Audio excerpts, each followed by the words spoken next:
Published 1848 Eastern Daylight Saving Time, the 27th of October 2018. Updated 1903 Eastern Daylight Saving Time, the 27th of October 2018. It was a proud moment in our history when the United Kingdom voted to leave the European Union.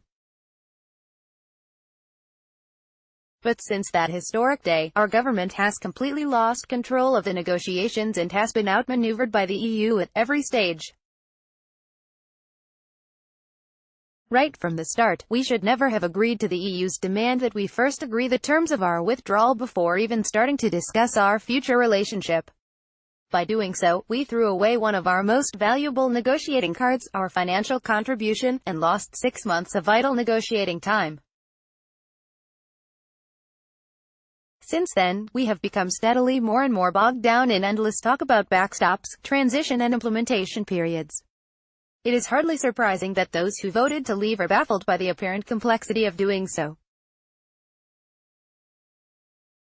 Former Culture Secretary John Whittingdale has urged the Prime Minister to not keep us in Brexit Purgatory. However, they do understand that the longer it takes to leave the EU, the less control we will have over our country and the more money we will be forced to hand over to Brussels.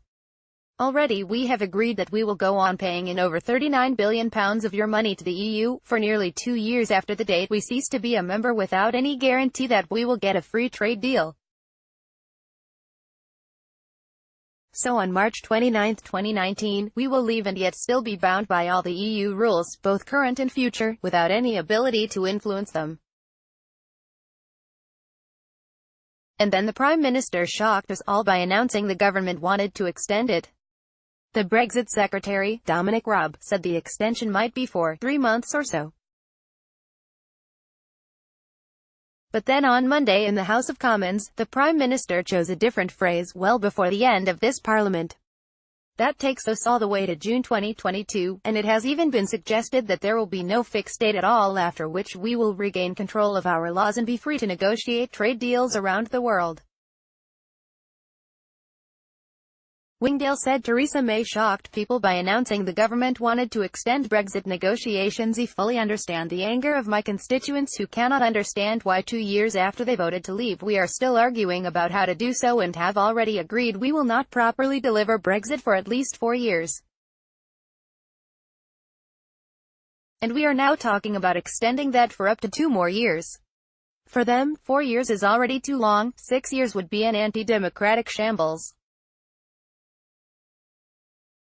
While we are in this purgatory, we will go on being subject to EU rules and forced to pay tens of billions into their budget while we have no say over how our taxpayers' money is spent. We will have no representation in the European Parliament, the European Council of Ministers or the European Court of Justice, and yet we will still be subject to the diktats of all three. Alternatively, instead of extending the implementation period, it is now suggested that we might have to make use of the so-called Irish border backstop.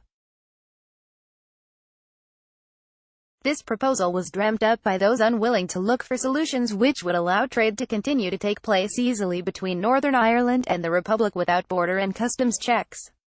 It would see the whole of the UK staying in a customs union with the EU indefinitely. Sledgehammers and nuts spring to mind.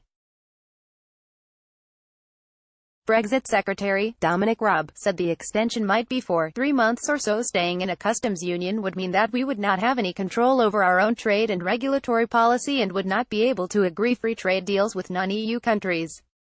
In many ways it is a worse outcome than remaining a member of the EU, and there would be no wish or incentive for the EU to bring it to an end by agreeing alternative arrangements. These proposals would amount to never-ending, directionless and expensive EU membership for years to come. We must call time on these endless bridges to nowhere. Instead, we should make clear 3 things. First, that we are determined to fulfill the mandate given by the people in the referendum and endorsed at the last election, that we will leave the EU in full. Second, that while we want to reach a deal, we will still leave with or without one, and no deal will also mean no cash. And finally, let's start now.